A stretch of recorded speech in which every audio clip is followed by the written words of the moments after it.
Assalamualaikum warahmatullahi wabarakatuh. Perkenalkan, nama saya Syahrian Nenggolan. Kali ini saya akan membuat video penjelasan tentang materi akuntansi mudharabah pada mata kuliah akuntansi syariah. Jadi, akuntansi syariah muncul karena kebutuhan umat Islam untuk menjalankan kegiatan ekonomi tanpa meninggalkan prinsip-prinsip syariah. Jika akuntansi konvensional hanya berfokus pada pencatatan transaksi dan penyusunan laporan keuangan untuk kepentingan pemilik modal dan pemegang saham, maka akuntansi syariah memiliki tujuan yang lebih luas, yakni memastikan bahwa setiap transaksi dilakukan sesuai syariah, adil, dan transparan.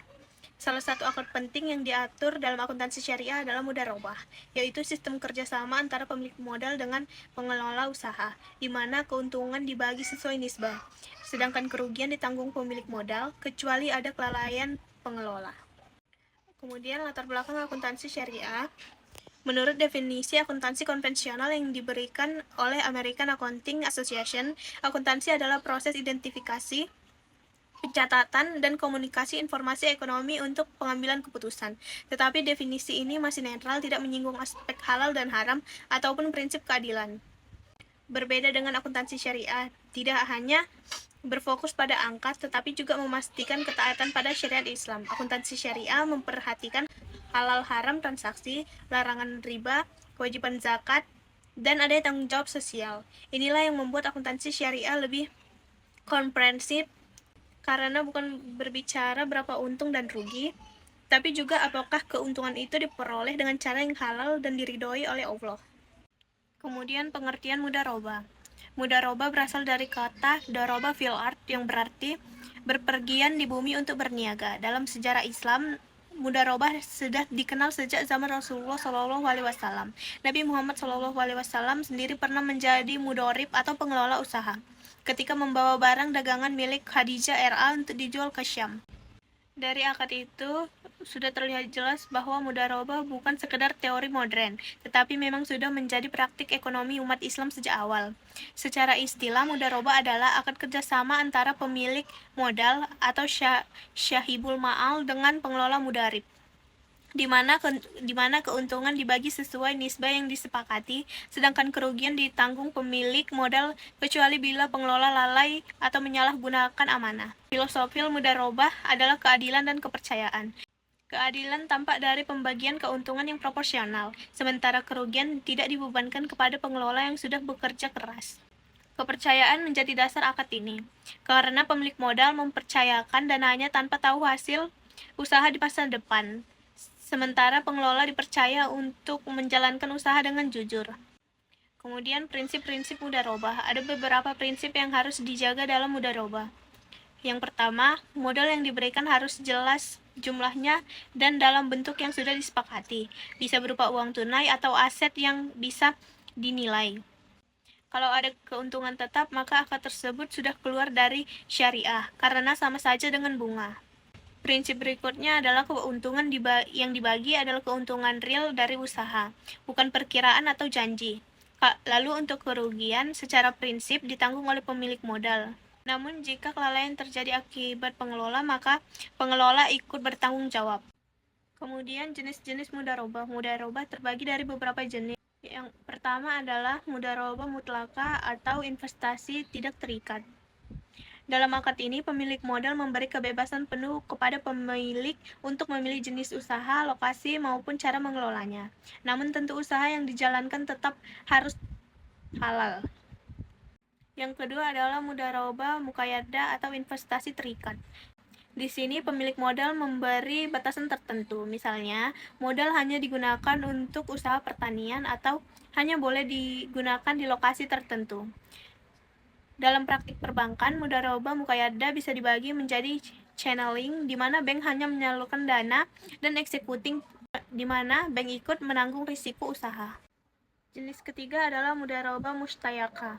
Awalnya, modal besarnya seluruhnya dari pemilik modal, tetapi dalam perjalanannya, pengelola ikut menambah modal. Dengan demikian, akad ini menjadi kombinasi antara mudharabah dan musyarakah. Kemudian perlakuan akuntansi PSAK 105. Dalam akuntansi, transaksi mudharabah diatur dalam PSAK 105. Ada 4 aspek penting, yaitu pengakuan, pengukuran, penyajian, dan pengungkapan. Yang pertama ada pengakuan, ketika dana disalurkan, maka dicatat sebagai investasi mudharabah.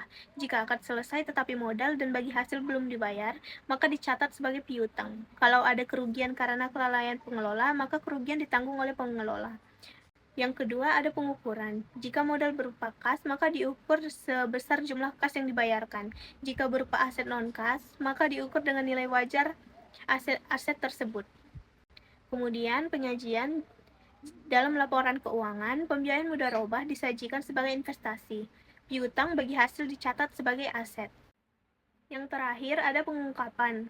Harus dijelaskan jenis mudharabah yang digunakan, nisbah keuntungan, sektor usaha, risiko pembiayaan, cadangan kerugian, hingga kebijakan restrukturisasi.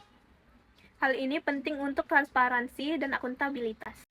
Kemudian, contoh transaksi mudharabah. Misalnya, seorang pemodal memberikan dana 100 juta rupiah kepada pengelola. Nisbah disepakati adalah 60% untuk pemodal dan 40% untuk pengelola. Setelah usaha berjalan, ternyata diperoleh laba sebesar 20 juta rupiah. Maka pemodal akan mendapatkan 12 juta rupiah dan pengelola akan mendapatkan 8 juta rupiah.